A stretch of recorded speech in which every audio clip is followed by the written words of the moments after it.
귀한 예배 자리에 나오신 여러분들을 환영하고 또 주님의 이름으로 축복합니다. 잘 나오셨습니다. 오늘도 하나님의 은혜가, 성령의 기름 부으심이 여러분들 한 분 한 분에게 넘쳐나기를 간절히 소망합니다. 다 같이 자리에 일어서셔서 사도신경으로 우리의 흔들리지 않는 신앙을 고백하겠습니다. 전능하사 천지를 만드신 하나님 아버지를 내가 믿사오며 그 외아들 우리 주 예수 그리스도를 믿사오니 이는 성령으로 잉태하사 동정녀 마리아에게 나시고 본디오 빌라도에게 고난을 받으사 십자가에 못 박혀 죽으시고 장사한 지 사흘 만에 죽은 자 가운데서 다시 살아나시며 하늘에 오르사 전능하신 하나님 우편에 앉아 계시다가 저리로서 산자와 죽은 자를 심판하러 오시리라. 성령을 믿사오며 거룩한 공예와 성도가 서로 교통하는 것과 죄를 사하여 주시는 것과 몸이 다시 사는 것과 영원히 사는 것을 믿사옵나이다. 아멘. 아멘. 자리에 앉으셔서 찬양하겠습니다.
주님께 예배 올려드립니다.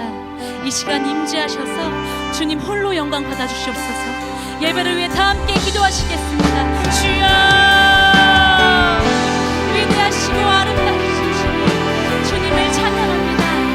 주님을 경배합니다. 우리가 한 자리에 모여 주님께 예배를 올려드립니다. 이 시간 임재하셔서 주님 영광 받아주시옵소서.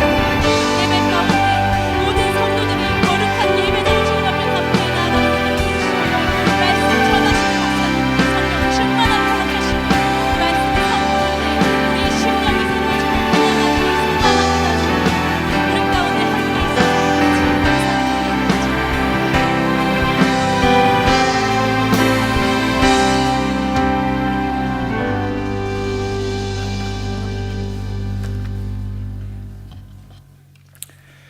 천지를 창조하시고 우리의 역사를 주관하시는 사랑의 하나님 아버지, 2024년 첫 달인 1월 마지막 주일인 오늘 저희가 목동 제일교회에 모여서 기도하고 하나님을 찬양하며 예배드리게 해주심을 감사드립니다. 매일 새날을 주시고 주일 하나님 섬김으로 새 주일을 주시고 새 달과 새 해를 주셔서 거듭남의 기회를 주시는 하나님의 사랑을 다시 생각하며 감사드립니다. 저희가 신년 특별 새벽기도회를 통해 오직 나와 내 집은 여호와를 섬기겠노라 라는 주제로 여호수아의 외침과 기독교인으로서 살아가는 신앙인으로서 성숙하게 되는 과정을 바라보며 우리의 영적 성장을 다짐하는 시간을 가졌습니다.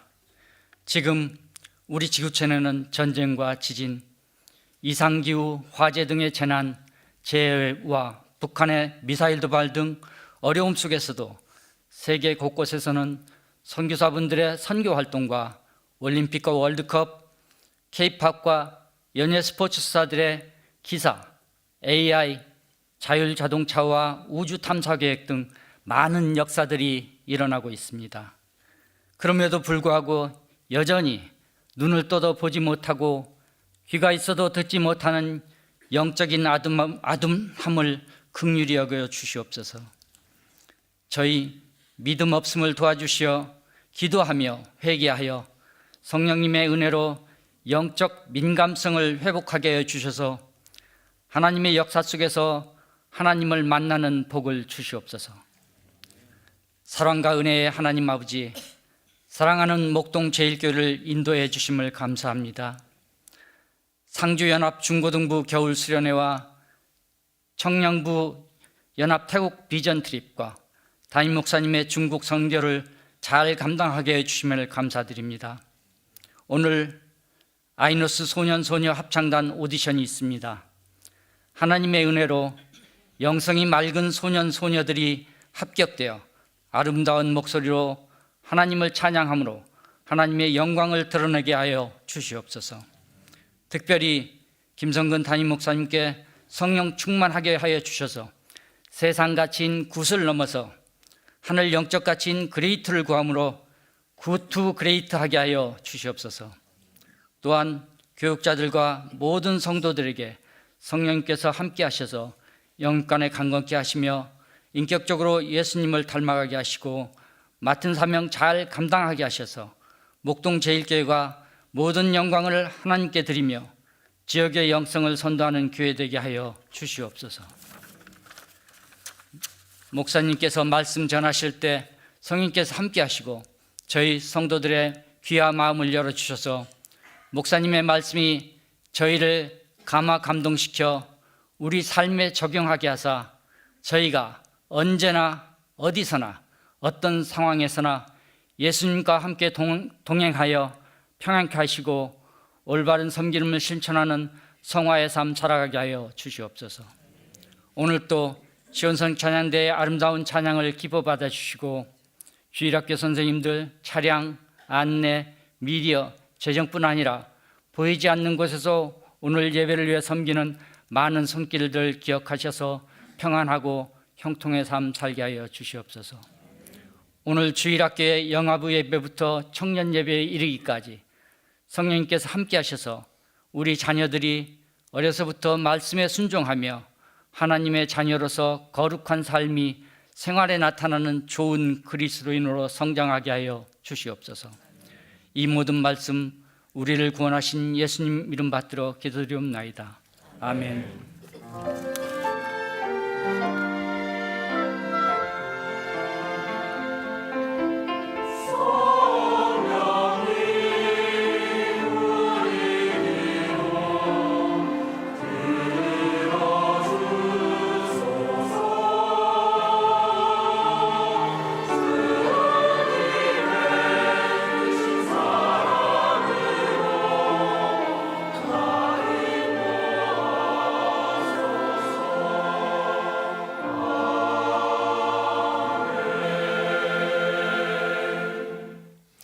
감사합니다. 오늘 함께 나눌 하나님의 말씀은 시편 88편 1절에서 5절을 본문으로 보겠습니다.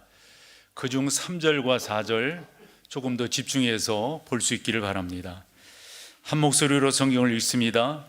여호와 내 구원의 하나님이여, 내가 주야로 주 앞에서 부르짖었사오니 나의 기도가 주 앞에 이르게 하시며 나의 부르짖음에 주의 귀를 기울여 주소서. 물은 나의 영혼에는 재난이 가득하며 나의 생명은 스올에 가까워 싸우니 나는 무덤에 내려가는 자같이 인정되고 쉼없는 용사와 같으며 죽은 자 중에 던져진 바 되었으며 죽임을 당하여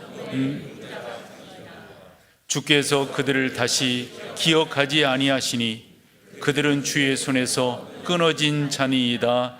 아멘.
안녕하세요. 오늘 처음 교회에 오신 여러분을 진심으로 환영합니다. 예배로 승리하는 목동제일교회 1월 28일 소식입니다. 첫 소식은 청년부 단기 선교 스케치입니다. 사와디카, 이곳은 태국 코라시입니다. 주일 밤을 꼬박 새며 이동하여 월요일 아침부터 금요일까지 하루도 쉬지 않고 열심히 섬기다가 돌아왔습니다. 교회 근처 2개의 대학과 중고등학교, 시장, 심지어 쇼핑몰에서까지 한국과 태국의 문화교류라는 명목으로 공연을 하며 코라 축복교회를 알리고 초청하였습니다.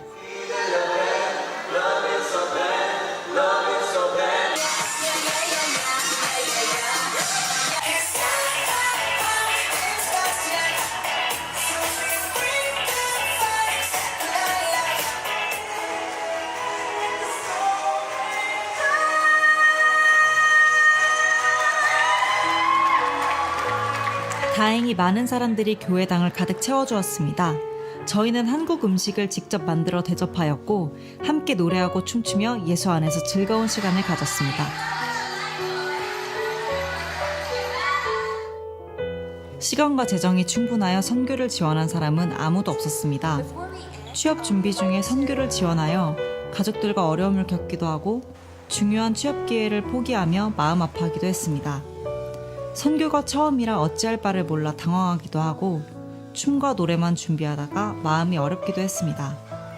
그럼에도 저희들의 목소리와 몸짓 하나하나에서 사람들이 하나님을 발견하기를 바랬습니다. 무심히 지나가는 인파 속에서나 엄청난 함성과 반응 속에서도 우린 오로지 복음이 증거되기만을 소망했습니다.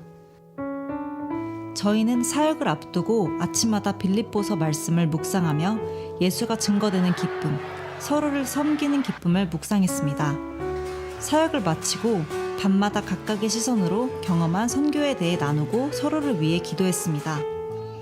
짧은 시간 한정된 사역이었지만 많은 것을 보고 배웠으며 좋은 공동체를 만난 귀한 시간이었습니다. 저희를 위해 마음 모아 기도해 주시고 후원해 주신 모든 성도님들께 감사드리고 걸음마다 동행해 주신 하나님께 감사드립니다. 다음은 2024 상반기 목동제일교회 장학생 모집 안내입니다. 목동제일교회 장학위원회에서 2024년 상반기 장학생을 모집합니다. 신청 기한은 1월 21일부터 2월 11일까지이며 본관 1층에 비치되어 있는 신청서를 작성하셔 해당 부서 교역자와 상의 후 8층 사무실로 제출해 주시기 바랍니다. 자세한 사항은 포스터를 참조해 주시기 바랍니다. MDC 주요 단편 소식입니다.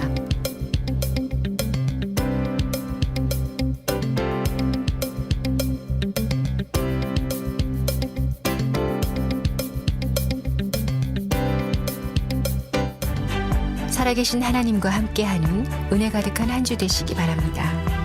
예배로 승리하는 교회. 올 한 해가 시작된 게 엊그제 같은데 벌써 마지막 주일을 우리가 맞이하고 있습니다. 그럼에도 내가 원하는 상황은 변하지 않았고 관계가 나의 바람대로 되지 않을 수 있습니다.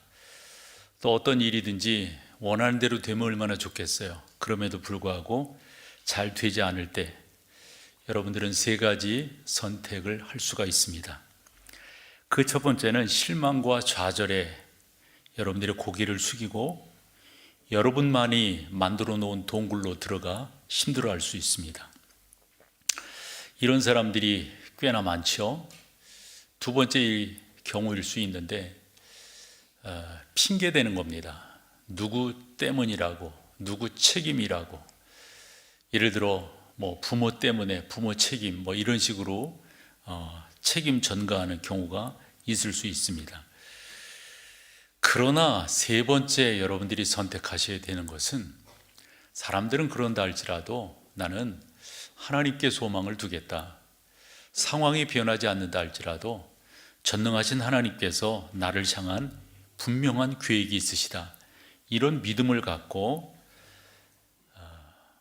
한 달여 지나가고 있지만 늦지 않았습니다. 다시 한번 여러분들의 믿음을 세워가는 것, 하나님을 바라보는 그 초점을 맞춰가는 것, 이것이 무엇보다도 중요하다라고 생각을 합니다. 오늘 우리가 시편 88편을 읽었는데요. 3절과 4절을 조금 더 의미 있게 보자 한 이유는 3절에 나오는 그 두 가지 표현이 어찌 보면 여러분들 가운데 심리 상태일 수가 있어서 그렇게 말씀을 드렸습니다. 3절을 한 번 더 보시면은 물은 나의 영혼에는 재난이 가득하며 왜 나는 이럴까? 왜 나는 흔히 인생이 풀리지 않을까? 왜 나는 늘상 이래야만 되는가? 또 하나, 나의 생명은 스올에 가까이 내려간다 그랬는데 저 스올에 가까워졌다라고 하는 저 표현도 얼마나 힘들면 저 스올이라고 하는 것은 사실 지옥을 말하는 거거든요. 우리가 흔히 막장 인생 이런 표현들을 쓰는데 그렇게 아파하고 그렇게 슬퍼할 수도 있습니다. 그러면서 이 저자는 4절에서 더더욱 그의 심리 상태를 어둡게 표현해 주는데 나는 무덤에 내려가는 자같이 인정되고 사람들이 그렇게 말한다는 거죠. 그렇게 그리고 또 하나 힘없는 용사와 용사는 장군은 힘이 있어야 되잖아요. 그런데 힘없는 용사 그건 뭘까요? 김 빠진 모와 같은 거죠. 허물허물 흐들흐들한 그러한 모습 이렇게 표현해 주고 있습니다. 그런데 저는 오늘 설교자로서 또 여러분들의 목사로서 아직 늦지 않았다고, 여러분들에겐 또 한 번의 기회가 있다고, 여러분들에겐 또 새롭게 시작할 수 있는 귀한 은혜가 있다라는 말씀을 드려보게 되는 거죠. 지난해 11월 그리고 12월 초까지 설교를 하면서 그 중에 큰 주제를 다루었습니다. 그 주제가 우리 가운데 엄청난 위로가 되고 신앙생활, 즉 하나님의 자녀라고 하는 긍지를 갖게 된다라는 것이었는데요. 그 내용은 다름이 아니라 하나님께서는 우리 각자에 대한 계획을 갖고 계시다라는 것이었습니다. 전능하신 하나님이 나의 계획을 갖고 계시다면 어떤 것일까요? 우리가 세상에서도 유력한 사람이 나를 향해서 나는 당신을 그렇게 도울 수 있어요. 이거 크게 위로가 되잖아요.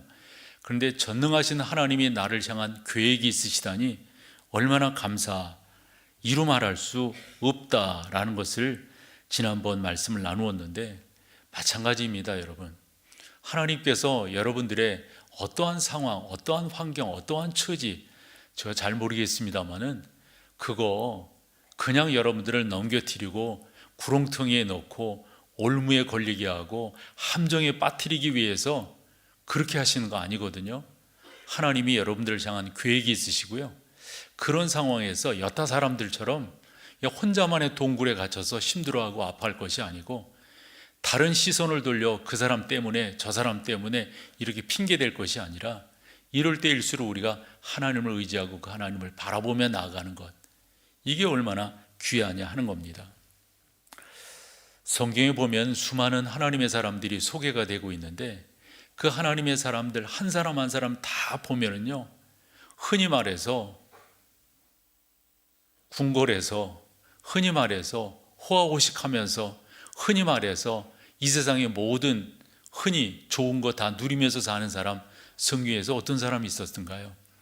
하나님의 사람이 하나님의 사람 되는 데는 두 가지가 사용된다 말씀을 드렸죠. 하나는 시간이고 또 하나는 환경입니다. 하나님이 그와 같은 재료를 통하여 여러분들을 여러분답게 만들어 가시는 거거든요. 그 하나님이 여러분들을 사랑하시니까 그런 게 그냥 냅두시지 않을 거란 말이에요. 그러한 사람들을 성경에서 만날 수가 있는데 그 대표적인 사람 한 사람을 소개한다면 아브라함을 여러분들이 소개할 수가 있습니다. 흔히 우리말에 사람은 나와서 서울로 망아지는 제주로 보내야 되는 것 아니겠어요? 아브라함이 그 당시 살고 있었던 아브라함 때의 그곳은 메소포타미아 문명의 꽃을 피우고 있었던 갈대아 우르였습니다. 누구도 다 거기서 살고 싶어 할 거예요. 거기에 가고 싶어 할 거예요. 그런 아브라함을 하나님께서 그 아버지 데라와 함께 불러내십니다. 내가 지시한 곳으로 가라. 가기가 싫었던 거죠. 머뭇머뭇됩니다. 그래서 고작 옮겨갔던 곳이 하란이었습니다. 하란, 그 다음에 갈대아 우루, 지도에서 이렇게 보면요, 그게 다 강가라고 하는 것을 알 수가 있습니다. 우리가 일반적으로 문명의 발상, 또 문명이 꽃을 피운 곳, 바로 그런 곳 아니겠어요? 그럴 때 하나님이 아브라함에게 아버지 데라가 죽자 한 번 더 말씀하십니다. 약속으로. 내가 너에게 초승달과 같은 비옥한 땅을 줄 것이고, 그리고 하늘의 별처럼 바다의 모래알처럼 셀 수 없는 자녀를 주겠다. 그 약속을 쫓아서 아브라함이 움직이잖아요. 그래서 창세기 12장 5절을 보면 마침내 가나안 땅에 들어갔는데, 여러분 정말 그곳이 젖과 꿀이 흐르는 땅이었습니까? 그곳에 아브라함을 반기는 수많은 팬덤들이 있었습니까? 아무것도 없었습니다. 아브라함을 기다리는 것은 고작 문제와 기근과 어려움이었습니다. 그런데 이 가운데서 아브라함이 어떤 태도를 취했는가? 나중에 아브라함을 회상했던 바울이 로마서를 기록하면서 4장 18절에서 이렇게 표현을 합니다. 아브라함이 바랄 수 없는 중에 바라고 뭐 했으니? 이걸 나중 적어도 2500여 년 뒤에 바울이 이렇게 고백하는 거예요. 그러면서 이는 내 후손이 이같으리라 하신 그 말씀대로 많은 민족의 뭐가 되었어요? 뭐 했기 때문입니까? 믿었기 때문입니다. 여러분들의 믿음을 다시 한번 늦지 않았거든요. 작년 말 설교가 여러분들의 신앙을 리셋하십시오. 지금 다시금 조정해 나가시면 되는 거예요. 그러면 어떻게 조정할 건데, 어떻게 리셋할 건데, 어떻게 출발할 건데요? 죄송하지만 믿음이라고 하는 이 명사를 좀 더 형용화 시킬 수 없는가 하는 거거든요. 그래서 좀 더 세분해 보면 한 5가지 정도를 여러분들에게 소개할 수가 있는데, 적어도 여러분들의 믿음을 이렇게 정리해서 나간다면 결코 올 한 해 시작되었지만 한 달이 다 지나가더라도 늦지 않았다는 거예요. 지금 여러분들은 귀하게 출발할 수가 있는데, 그 첫 번째가, 우리가 뭔가 단단한 줄을 이야기할 때 동아줄 이야기하잖아요. 그런데 그 동아줄 중에는 썩은 동아줄도 있어요. 그건 믿음이 아닙니다. 믿음은 하나님과 연관되어져 있습니다. 하나님에 대한 그 동아줄, 어떤 동아줄이냐? 첫 번째, 그분이 나를 사랑하신다고 하는 하나님의 사랑의 동아줄입니다. 이걸 여러분들이 든든히 붙드신다면 여러분들은 그 가운데서 크게 승리하게 될 겁니다. 사람들은 일반적으로 하나님, 그분이 생명의 동아줄이라는 것을 잃고 엉뚱한 데를 쳐다봅니다. 저곳에서 나를 도울까? 저 사람이 나를 도울까? 아니, 누가 나를 도울 수 있지? 하며 두리번 되는 게 사람들의 일반적인 모습입니다. 저기서 나를 도와주면 얼마나 좋을까? 제가 신학교 다닐 때 미국적 설교를 이렇게 보면서 잘 이해가 안 되는 게 있었어요. 그때 목사님들, 즉 미국적 목사님들이 설교를 하면서 엄청나게 많이 언급한 게 약물이었습니다. 향정신성 의약품 뭐 이런 거 있잖아요. 쉽게 표현하면 마약류예요. 그때 저는 그게 도저히 와 닿지 않더라고요. 뭐 교회에서 저런 이야기들을 하나 저런 이야기들을 하나 그랬는데, 한 40여 년이 지난 지금 봤더니 어떻게 됐습니까? 그게 우리의 형편이 되었습니다. 왜요? 사람들은 그것을 위해서 위로를 얻으려 하고요, 사람들은 그것이 자기를 살려줄 수 있다, 자기를 회복시켜 줄 수 있다, 이리 생각하는 거예요. 아니 여러분, 어떤 약물이 우리를 든든히 세워준단 말입니까? 사람들은 그뿐만 아니라 자기의 취미를 자기의 건강을 잘 유지하면 뭔가 되어지는 것처럼 생각합니다. 그러나 그렇지 않습니다. 사람들은 스스로의 연민에 빠지기도 합니다. 나는 잘 될 거야, 나는 잘 될 거야. 우리 흔히 긍정적 사고라고 그러잖아요. 그런다고 잘 되느냔 말입니다. 결코 여러분 그런 것들이 생명의 동아줄이 될 수가 없습니다. 분명한 것은 하나님의 사랑, 그 사랑만이 여러분들을 살릴 수 있고 여러분들을 온전케 할 수 있지 그 어떤 것도 아니다 하는 겁니다. 이렇게 이야기를 하려치면 종종 인용했던 성경이 시편 121편인데 그 시편 121편 1절을 보면 사람들의 일반적 형태가 그대로 드러나 있어요. 두리번 하는 거예요. 누가 나를 돕지? 저긴가? 아니 거긴가? 내가 산을 향하여 눈을 들리라. 나의 도움이 어디서 올까? 이거 산이라고 하는 거 저 여러 번 말씀드리잖아요. 이스라엘은 여러 산들이 있습니다. 우리가 흔히 아는 대로 감람산도 있고, 그 다음에 갈멜산도 있고, 에발산도 있고. 여러분, 우리 주님께서 가이사라 빌립보 지역을 가셨을 때 거기가 단이라고 하는 지역이거든요. 그 뒤쪽으로는 헐몬산이 있습니다. 그리고 이렇게 절벽 같은 데가 있어요. 뻥뻥뻥 이렇게 뚫어져 있어요. 그 뚫어져 있는 그곳이 뭔가 같아 격실이더라고요. 그 절벽에다 그걸 뚫어놓고 그 격실에다가 뭘 놨을까요? 자기들의 신이라고 생각하는 어떤 형상들, 우상들을 그 안에다가 놓았던 곳이라고요. 우리 주님 물으셨어요. 사람들이 나를 누구라고 생각해? 아마 이런 게 생각하고 사람들이 따르지 않는가 하는 거였죠. 했더니 제자들이 하는 말이 아니에요, 주님. 사람들은 주님이 선지자 중에 하나라고, 어떤 사람은 에레미야라고도 말하기도 하고요, 세례 요한이 다시금 환생했다 이렇게 말하는 사람들도 있습니다. 그때 우리 주님 뭐라 하셨어요? 너희는 나를 누구라고 하나? 이 세상 사람들은 두리번 되는 거예요. 누가 나를 도울 수 있는가? 저 산에 있는 저 신이? 그때 시편 저자는 정확하게 결론을 내립니다. 그게 2절입니다. 같이 읽어보시죠.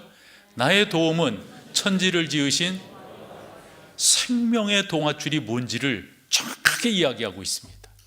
이것도 저것도 아닌 거예요. 두리번 할 필요가 없는 거죠. 하나님의 사랑만이, 그 하나님의 사랑은 결정적으로 당신의 독생자 외아들을 우리에게 주시기까지 사랑하신 그 사랑이에요. 그 정도 우리를 사랑하셨다면 여러분들의 사정과 형편을 돌보지 아니하실까요? 당연히 돌보시죠. 에레미야 애가 3장 21절 이하를 보면 의미 있는 말씀이 거기에 나옵니다. 이것이 저것이 여러분 의미하는 게 뭘까요? 읽으시면서 여러분들의 생각을 정리해 보세요. 같이 읽어보죠. 이것을 내가 내 마음에 담아. 그럼 이것이 뭔데 마음에 담아 두었다는 거예요? 두 번째, 그것이 오히려 나의 소망이 되어 싸움은 그게 뭔데 자기의 소망이 되었다는 거죠? 그 뒷절에 조금 보여주긴 합니다. 22절, 여호와의 인자와 긍휼이 무궁하심으로 우리가 진멸되지 아니함이니이다. 예, 일반적으로 여호와의 인자, 헤세드죠, 긍휼. 여러분 이것이 본인에게 그렇게 위로와 격려가 되었다는 거죠. 그런데 앞쪽으로 다시금 가셔서 이것을 내가 내 마음에 담아 두었더니 그것이 오히려 나의 소망이 되었다. 이것을 지금 저의 설교로 이야기한다면 하나님이 나를 사랑하시는 그 사랑입니다.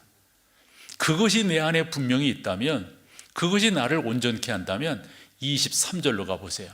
이렇게 할 수밖에 없는 거지요. 이것들이 앞에 나온 이것, 그것 똑같은 개념이에요. 이것들이 즉 하나님이 나를 사랑하시는 그 놀라운 사랑이 어떻다고요? 아침마다 새롭다는 거예요. 과거가 아니에요. 신앙은 현재예요. 현재. 신앙은 미래에 주어질 거예요.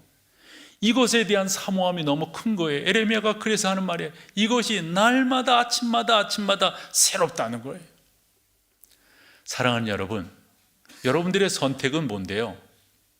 좌절하고 낭망하고 불평하고 인생을 탓하면서 여러분들의 동굴 안에 그냥 쑥 들어가 가지고 거기서 시간, 정열 다 낭비하시겠어요? 두리번 되면서 이게 나를 도울까 저게 나를 도울까 이러실 거예요? 그러시지 말고요, 하나님을 의지하시는 거예요. 그래서 여러분들의 믿음을 한 번 더 견고하게 세워서 늦지 않았다니까요. 늦지 않았어요. 출발하자 하는 겁니다. 저는 에레미야가 이 고백한 이 고백이 여러분의 매일 아침 고백이 되기를 소망하고, 아침에 일어나셔서 침대에 걸터 앉아서 1분 기도하시면 좋잖아요. 저의 습관이거든요. 전 일어나면 우리가 흔히 말하는 고양이 체조 쭉 몸을 늘리는 거, 그리고 난 다음에 걸터 앉아서 주께 간단하게 기도하는 거. 하나님, 오늘도 허락하신 주님을 찬양합니다. 오늘 주일인데요, 새벽 예배부터 끝날 때까지 하나님 선하게 인도하여 주세요. 오늘 새벽 쪽에 저한테 조금 다급한 일이 생겼어요. 그게 저의 예배를 방해할까 봐 하나님 저 도와주세요. 저 붙들어 주세요. 제가 흔들리면 오늘 귀하게 예배당에 나온 성도들에게 지장이 있어요. 하나님 저 붙들어 주세요. 하나님 제 마음이 흔들리지 않도록 도와주세요. 이러며 주 앞에 섰단 말이에요. 이 하나님의 그 신실하심은요, 그 어떤 것으로 바꿀 수가 없어요. 여러분 꼭 그렇게 다른 동아줄 잡으시면 안 됩니다. 어찌 보면 다른 것들은 썩은 동아줄이에요. 여러분들이 잡으셔야 될 것은 하나님 그분이 나를 사랑하신다라고 하는 그 사랑의 동아줄. 두 번째, 여러분들의 믿음을 세워가는데 그 믿음을 세워간다고 하는 그것을 조금 더 구체화하자는 건데요, 다름이 아니라 인내하셔야 된다 하는 거예요. 인내라고 하는 게 참 귀하죠. 우리 속담에도 보면 인내는 쓰지만 그 열매는 어쩌다고요? 그래서 인내한다는 거거든요. 그러니까 인내한다고 하는 것은 결과물이 있을 것을 믿기 때문이에요. 바라보기 때문이에요. 우리가 잘 아는 로마서 5장 3절 같이 한번 보시면은 다만 이뿐 아니라 우리가 환난 중에도 이게 말 돼요? 환난 중에 즐거워한다. 이게 말 됩니까? 근데 즐거워할 수 있는 이유는 어디 있습니까? 저 환난이 지나고 나면 어떠한 것이 나한테 주어질 것을 알기 때문에. 바울은 그 다음 절에서 요런 스텝을 밟게 될 거다 교훈을 하는데, 이는 환난, 왜 기뻐하는 거죠? 환난은 인내는 연단은 무엇을 이룬다? 소망이라고 하는 그 구체적인 방향은, 구체적인 도착지는 하나님 나라입니다. 그 하나님이 나의 소망이 되시고 그 하나님이 내가 바라볼 진정한 목표가 된다고 하는, 그래서 인내하는 거예요. 그래서 여러분, 믿음이 있다고 하면서도 인내하지 않는다면 그것을 진정한 믿음이라고 할 수 있을까요? 우리는 살아가면서 이런저런 경우들을 만나게 되죠. 예를 들어서 그때도 어려웠었고 그때도 힘들었었고, 맞아, 그때 다시 그거 온다면 나 지칠 거야, 못할 거야. 어제 우리 교회가 돕는 사자교회라고, 거기 우리 군선교사를 파송을 했잖아요. 리모델링을 하고 어제 그 감사 예배를 드렸어요. 그러면서 그곳에 가서 말씀을 장병들과 함께 나눌 때, 저 군대에 있을 때 그 얘기 하나 했어요. 제가 살면서 크게 울었던 때가 몇 번 있는데, 군대 가서 그 처음 교회 가서 왜 그렇게 울었는지 모르겠어요. 펑펑 울었어요.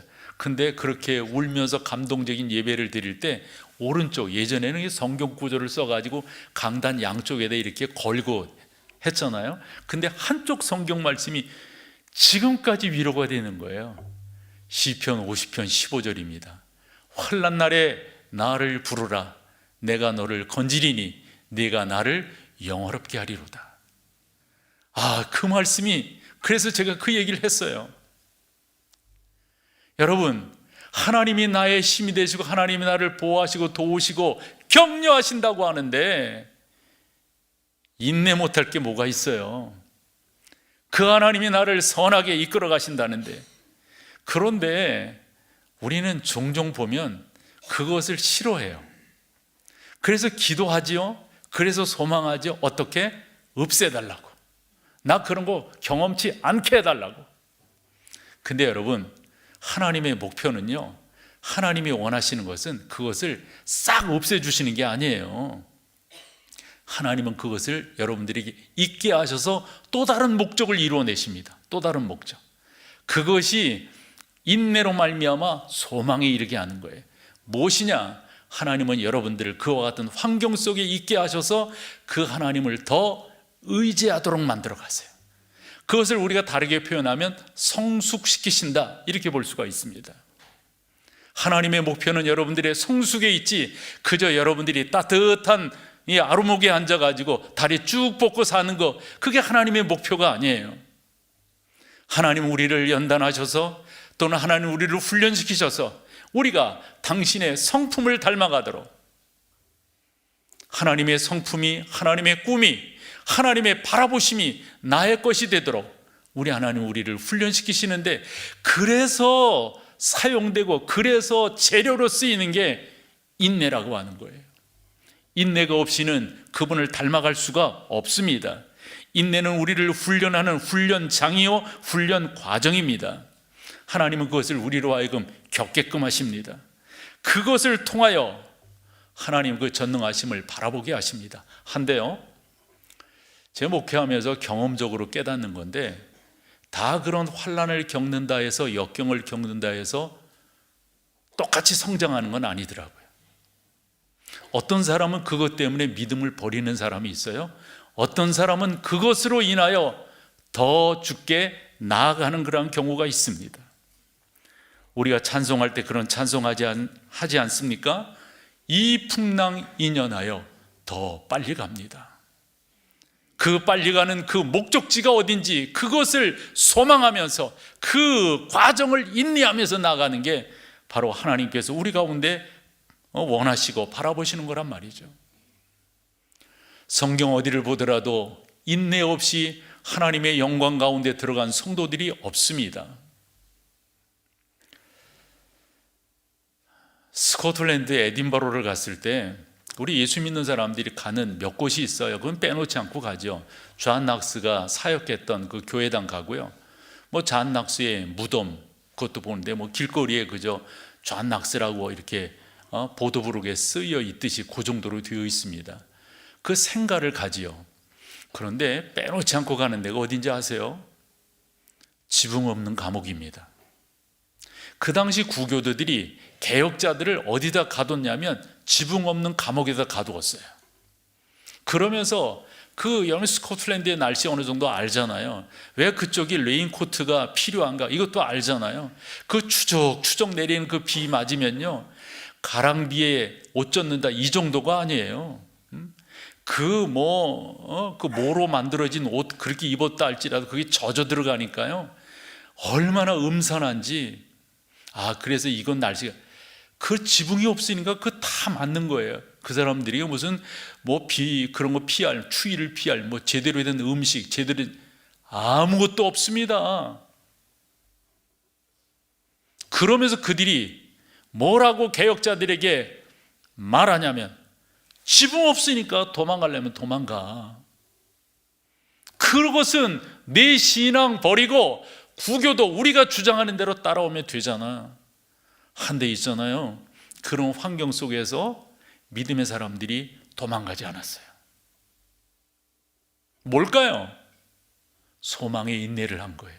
인내를 통하여서 소망에 이르게 된다고 하는 것을 알고 바라봤던 겁니다. 사랑하는 여러분, 여러분들이 주 예수 그리스도 안에 있으면 인내할 수밖에 없고요, 성령의 충만함을 받았으면 그 가운데로 나아갈 수밖에 없어요. 그리고 예수 그리스도를 잘 믿으면, 믿음의 토대를 잘 쌓아가면 나와 함께하는 사람들과, 제 표현 잘 이해를 해주세요, 잘 지낼 수밖에 없습니다. 잘 지내지 않는 것은 죄송하지만 이상한 거예요.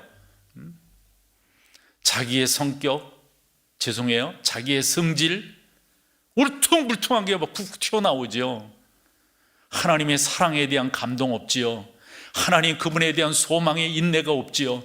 그분이 나를 어떻게 지금 이곳에서 구원하셨고 부르셨는가에 대한 감격이 없으니까. 그래서 여러분, 함께 할 줄 아는 게 참 예수 믿는 사람들에게 있어서는 큰 복이라고 하는 사실. 바울이 갈라디아에 보낸 편지 6장 2절에 보면, 여러분, 너희가 짐을 어찌하라고요? 서로 지라. 그리하여 그리스도의 법을, 이게 뭔 말일까요? 이게 서로 지라, 이건 어느 정도 이해하겠는데 그게 그리스도의 법을 성취하는 거예요? 무슨 말이에요, 여러분? 예수 그리스도 안에서 하늘의 소망을 가진 사람들의 삶의 태도와 자세가 어떠한가, 그리고 그 결과가 어떠한가, 이걸 우리 가운데 잘 보여주고 있습니다. 여러분들이 하나님의 사랑 가운데, 그 소망의 인내 가운데 진정된 믿음의 거룩한 걸음을 걷고 계시다면 여러분 주변은 평화하셔야 합니다. 평안. 그래서 우리 주님 부활하셔서 있잖아요. 종종 그런 말씀을 하세요. 너희 가운데 뭐하뇨? 평안. 우리는 본질상 평안하게 되어 있지 않아요. 그게 하나님의 법도가 아닌 세상에서의 삶의 모습이에요. 우리 평안이라고 하는 것은 하나님의 역사지 세상이 우리 가운데 주는 게 아닙니다. 전 주님께서 이 땅에 오셔서 처음 복음을 증거하실 때 하나님의 나라를 선포하셨다고 그랬어요. 아니, 하나님의 나라가 뭐냐고요? 하나님의 나라가 어떤 게 하나님의 나라예요? 여러분, 이건 하늘의 가치입니다. 적어도 인내하며 소망하는 사람들은 어떤 삶의 가치를 갖고 있는가? 그게 하나님의 나라예요. 나라. 그것을 우리 가운데 실현해야죠. 한마디로 이렇게 표현을 한 적이 있죠. 예수는 내가 믿고 덕은 네가. 그래서 예수를 잘 믿는 사람 믿는 곳에는 늘상 평화가. 우리 청년 때 이런 말이 유행했었어요. 피스메이커 또는 트러블 메이커. 그 사람이 오면 교회 사람임에도 불구하고 분위기가 깨져. 그분이 오면 뭐예요? 살아.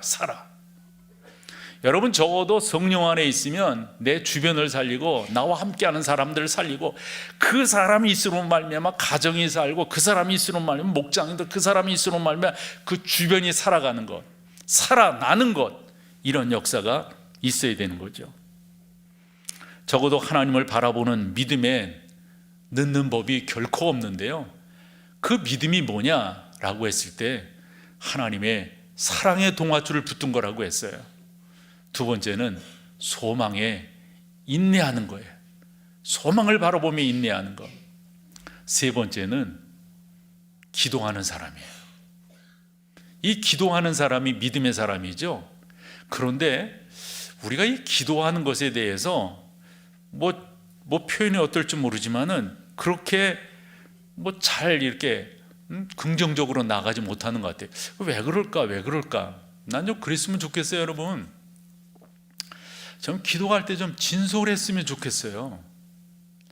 제가 저라는 표현이 좀 어색하긴 합니다만은 이제껏 살면서 가장 삶에 강력한 무기가 있다면 진정성이에요. 관계에서도 그렇고 더 나아가 하나님과 그렇습니다. 하나님과 진정성 있는 어느 모임에 갔는데 그분이 나와서 이제 기도를 하는 거예요. 우리 일반적으로 그렇게 기도할 줄 알고 이제 손 모으고 고개 숙이고 이렇게 있었는데, 아니 그분이 기도한다고 하면서 찬송을 하는 거예요. 되게 어색했어요, 저는. 그런데 내가 나에게 물었어요. 너 왜 어색해하지? 그러면서 그 찬송하는 그분, 기도 시간에 나와서 찬송하는 그분, 그게 이해가 되더라고요. 저게 저분의 진정성 있는 고백이라고 한다면 그걸 왜 내가 나의 의식 구조 속에서, 나의 관습 속에서 기니 아니니 옳으니 그르니 판단하는가? 중요한 것은 우리가 하나님 앞에 진정성 있게 나아가는 것, 이게 무엇보다도 중요합니다. 여러분, 어떤 일들을 만나셨을 때 자기 동굴에 들어가지 마세요. 그건 그러시진 않을 거라고 믿어요. 두리번 되면서 누가 나를 도울까? 또한 핑계 대는 거 있잖아요. 책임 전가, 그러시지 말고요. 더더욱 여러분들이 하나님 그분을 바라보는데, 그 하나님을 바라보는 거, 함께하는 것도 참 중요하지만 개인적으로 하나님 앞에 독대하는 거예요. 진정성 있게 그냥 솔직하게 진솔하게 하나님 앞에 나아가는 거예요. 저는 시골에서 자랐으니까, 시골에 자랄 때 가을 되면 이제 시루떡을 한단 말이에요. 시루떡이 뭔지 아시죠? 그래서 쌀가루 넣고 그 위에 넣고, 또 그 전에 이렇게 보면은 그 단호박 넣고 하는 거 있잖아요. 그 꼬치라고 뭐라고 말하죠? 네? 호박꼬지? 네. 그거 이렇게 해가지고 말린 거 그거 넣고 하잖아요. 이렇게 켜켜이 싸서. 근데 왜 요 말을 하냐면, 우리가 기도하면서 영적인 것을 풀어내지 못하면 감정이 그렇게 쌓여요. 여러분, 작용 반작용의 법칙이 있죠. 쌓여야 어떻게 됩니까? 튕겨 나옵니다. 그건 누가 막아낼 수가 있어요? 막아낼 수가 없어요. 여러분, 기도로 이런 것들을 해결하셔야 돼요. 표현이 어떨지 모르지만 기도로 풀으셔야 됩니다. 하나님께 말씀드려야 됩니다. 하나님, 저의 좌절감, 저의 불안함, 저의 실망, 이거 저 쌓아놓지 않고 하나님께 그대로 올려드리겠습니다. 심리학적 상담도 의미가 없는 것은 아니겠지만 오 박사가 온다고 해서 다 해결되겠어요? 하나님 그분 앞에서 해결하셔야죠. 하나님 그분이 나의 모든 것의 해결자라고 하는 사실. 다윗이 시편 17편 1절에서 이렇게 주 앞에 아뢰입니다. 같이요. 여호와여, 정직함을 들으소서. 나의 부르짖음에 주의하소서. 거짓되지 않은 입술에서 나오는 뭐지요? 내 기도에 귀를 기울이소서. 기도라고 하는 표현 사실적입니다. 근데 여러분, 동의어로 쓰이는 게 있어요. 들어주세요. 뭐를 했기 때문에 들어달라는 거예요. 기도했으니까. 부르짖는다고 하는 것도 기도의 또 하나의 형태잖아요. 구하는 것도 있겠지만 부르짖는 거, 사모하는 거, 간절히 부르짖는 거. 사랑하는 여러분, 한데 우리가 왜 기도에 더욱더 귀하게 나아가지 못하는가? 좀 더 여러분들이 진솔하게 나가셨으면 좋겠어요. 형식적이지 않으셨으면 좋겠어요. 의식하지 않았으면 좋겠어요. 수평적 기도가 아니라 하나님께 올려드리는 기도를 주 앞에 여러분들이 드렸으면 좋겠어요. 그것이 여러분들을 좀 더 믿음으로 세워 나갈 것입니다. 시편 143편 7절도 같이 읽어보겠습니다. 함께 합니다. 여호와여, 속히 내게 응답하소서. 내 영이 피곤하니이다. 주의 얼굴을 내게서. 진솔하게 하나님 앞에 나가잖아요. 진솔하게. 어느 병사의 기도로 알려져 있는데요, 이렇게 기도했더니 이렇게 응답하셨다는 거예요. 나는 성공하고자 건강을 빌었지만 하나님은 순종하도록 나를 병약하게 만드셨습니다. 나는 더 큰 일을 하고자 힘을 빌었건만 하나님은 더욱 선한 일을 하도록 나를 무력하게 하셨습니다. 나는 행복을 누리고자 부를 빌었지만 하나님은 지혜로워지도록 나를 가난하게 만드셨습니다.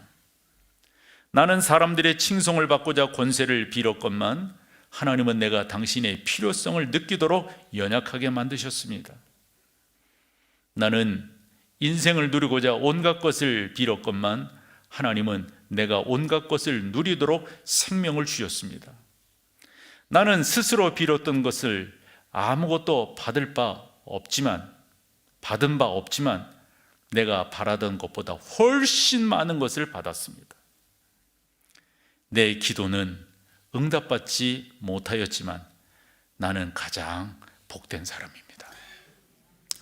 사랑하는 여러분, 저는 여러분들의 기도가 이렇게 진솔했으면 좋겠어요. 네 번째로, 여러분들이 그 앞에 옳게 세워가기 위해서 그 하나님의 약속을 붙드는 겁니다. 약속.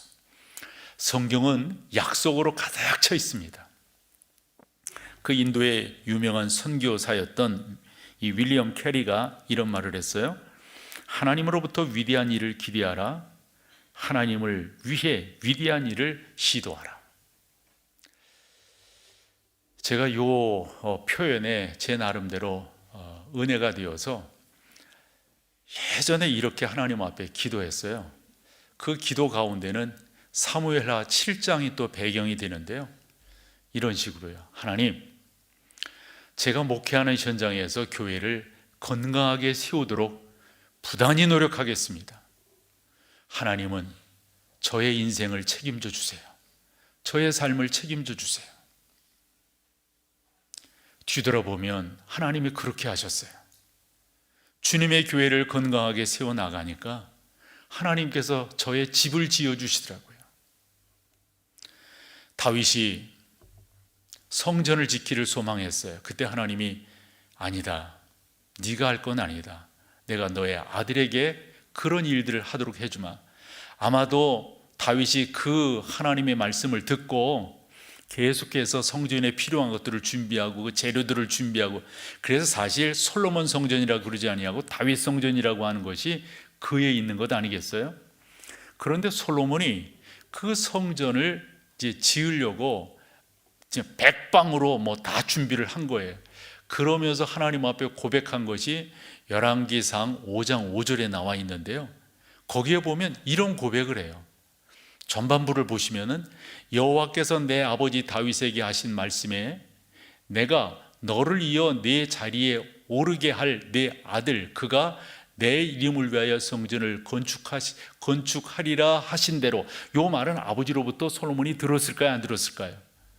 들었지요. 그러니까 지금 요 말을, 아버지께 들었던 말을 그렇게 하는 거잖아요. 하나님 그렇게 말씀하신 대로 제가 그 말을 다 듣고 이제는 제가 성전을 건축하려고 합니다, 이 말이잖아요.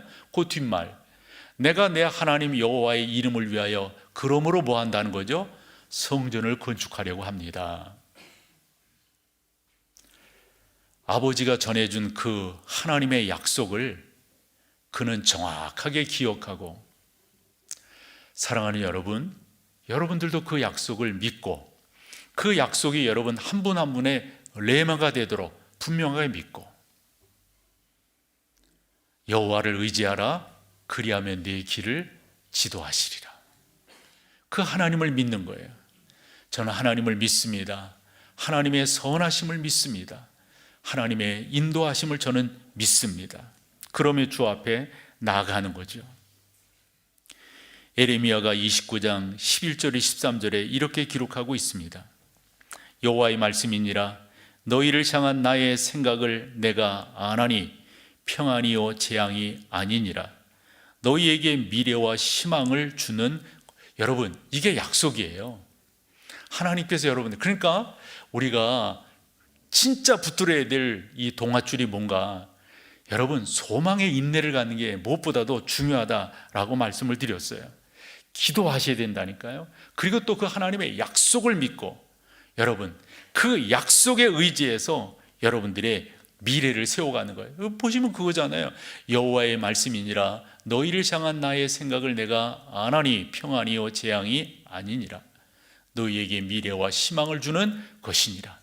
아멘. 그러면서 그 약속을 딱 믿고 여러분들의 미래를 설계해 나가, 이게 믿음 아니겠어요?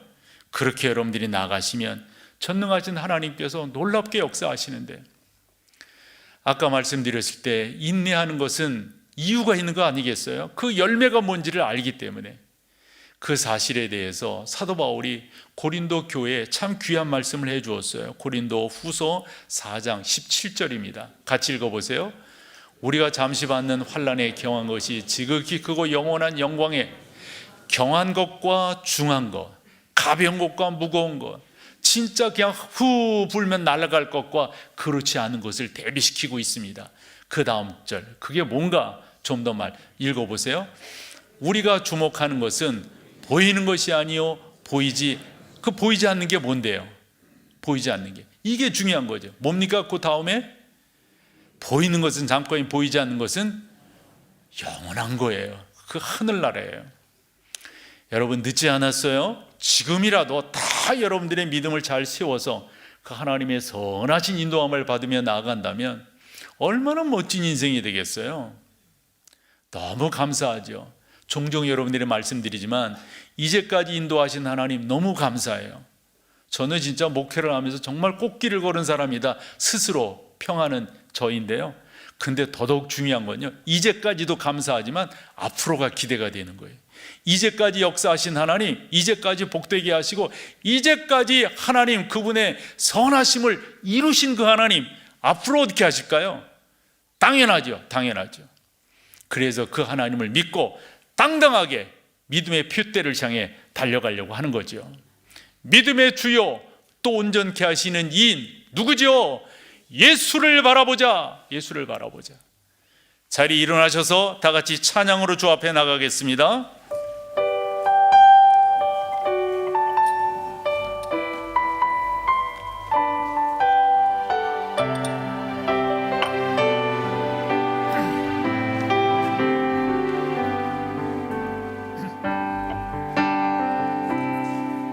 모든 상황 속에서 주를 찬양할지라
전능하신 아버지 하나님을 찬양합니다. 하나님은 우리의 소망이십니다. 하나님은 우리 믿음의 근본이십니다. 하나님 엉뚱한 거 붙들고 이리 기우뚱 저리 기우뚱 이리 저리 둘러보지 않겠습니다. 철저하게 하나님 바라보고 그 줄 붙들고 힘있게 달려가기를 소망합니다. 전능하신 하나님께서 저희를 권고하시고 주님의 은혜로 덧입혀 주시옵소서. 우리 주 예수 그리스도의 은혜와 아버지 하나님의 사랑과 인도하시는 성령의 놀라운 은혜가 귀한 여러분 가운데 이제로부터 영원토록 함께 있을지어다. 아멘.